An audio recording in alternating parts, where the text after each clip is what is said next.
how to access vegetarian and vegan option in HelloFresh. Hey everyone, welcome back to the channel. In today's video, I'll show you how to find vegetarian and vegan options in the HelloFresh mobile app.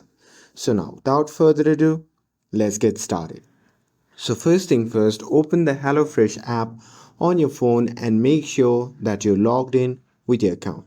And now here, once you are inside the app, from the home screen, you can just tap on My Menu at the bottom, and there you'll see all available recipes for your upcoming week. So there at the top, you can just tap on the filter icon from the list and simply select vegetarian or vegan depending on your preferences.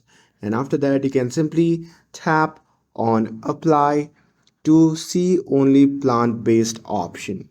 And after that, you can simply scroll through the filtered recipes, and when you find one that you like, you can just tap add or swap to include it in your weekly box.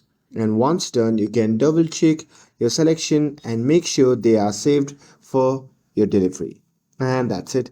That's how you can set your HelloFresh menu to vegetarian or vegan option using the mobile app. With this, if you found this video helpful, then don't forget to like, share and subscribe to get updated for more videos. Thanks for watching, and I'll see you in the next video.